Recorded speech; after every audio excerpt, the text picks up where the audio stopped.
Good day, everybody. It's August the 4th, 2017, and this is your news for gaming up close and quick because gamers have busy lives. We're going to start out with our upcoming conventions, which are spread around the world, but if you live nearby, this is your opportunity for fun. First up is going to be Gamescon, the heart of gaming, in Cologne, which is the largest city in the German federal state of North Rhine-Westphalia, and will be taking place from the 22nd of August until the 26th.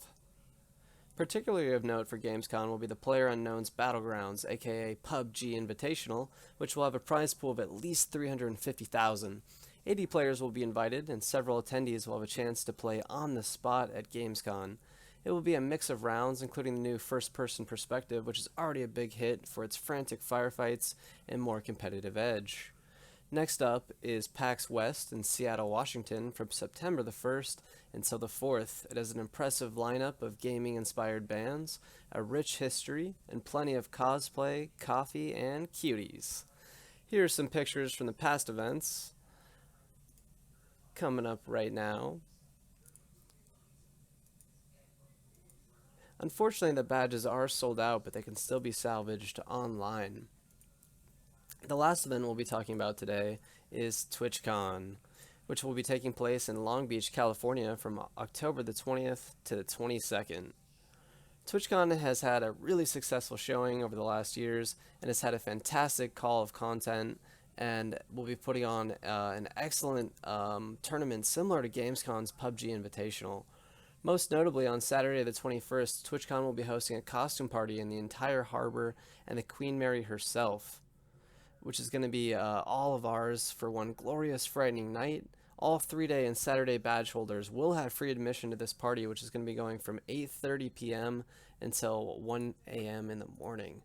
Pretty intense. Should be a lot of fun, especially in the kind of feeling of Halloween. Tickets are going to be going for $179 for all 3 days, including that party. This week in gaming, we've got several popular games and events, starting with Dota 2 and the $24 million International 2017 tournament, culminating on August the 12th.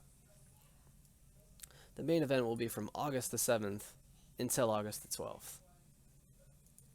Next up, we have League of Legends, ever popular, and now more so than ever with the community events, which is in beta, but is already proving to be something where a lot of people are coming out to. It's basically an esports thing that can be happening in any city all the time. You go to the site right here, events.na.leagueoflegends.com, and you can look at all the different events. Today we have one going on, which is really popular on Twitch right now.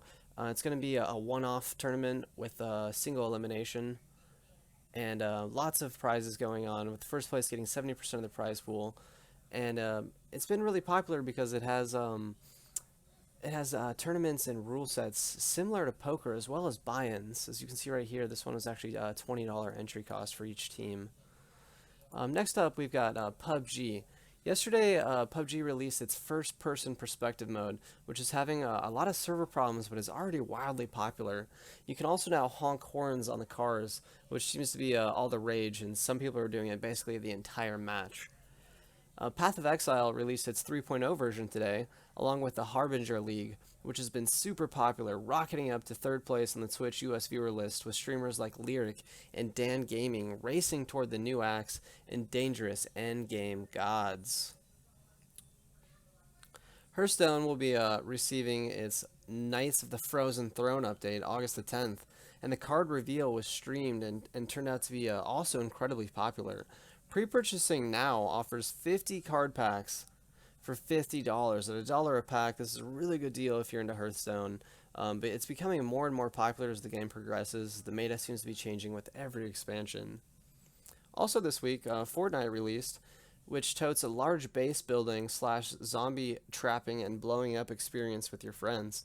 It's got a huge gun, stamp collection element to it, as well as hero acquisition, giving collectors and people who like smashing piñatas for loot something to look forward to every mission. It's got a class-based system, but you won't be too limited by class choices. Dark and Light, a love triangle between Rust, Elder Scrolls, and Ark, has had a large following in its early stages so far. Active developers are working on stabilizing the servers and bringing in new content. The game was originally slated to release years ago but was shut down. However, its reacquisition and early release program has lots of players excited for its huge world building, class and race system, base rating, and taming of large and small monsters. Next up, we have Citadel Forged with Fire, which released into early access as well this week, touting similar gameplay to Dark and Light, but focusing much more heavily on magic. It's a Harry Potter Rust meets Ark, but much more polished graphically. With more content and optimization, it could become a very popular game in the near future. Now, to end this stream, we're going to talk about some upcoming games, which I'm personally very excited for, including Chronicles of Illyria, which will allow you to have one character who starts off with 1 year of real-life time until he dies forever, leaving you to pass on his skills and loot to an offspring who you will continue to play. Dying in-game and other actions will supposedly decrease your character's 1 year lifespan. A really interesting concept for sure. We'll have to see how that plays out over the course of the next coming months. Also high on my radar is Destiny 2, which is launching its PC beta later this month, and will also be having its console release in September. Next game I'm excited for is Camelot Unchained, which has been talked about for a long time and has been picked up by the developers of the original Dark Ages of Camelot. It seems to have some Albion Online type graphics, but it will be boasting large-scale PvP, world building, and guild versus guild and realm versus realm. Really interesting concept. I hope it comes to fruition. Another one that I'm very excited for, I pledged 3 or 4 years ago now, is Star Citizen, which is a space-flying first-person shooter slash space shooter slash Eve meets every other game ever, with economy and blowing up and ships and space and billions of dollars and millions of dollars. The next game I want to talk about lightly is Crowfall. It's got 204,000 pledges with a total estimated funding of $12.5 million. It's got a test actually today, Friday, August the 4th, which you can take part in now by pledging for early access.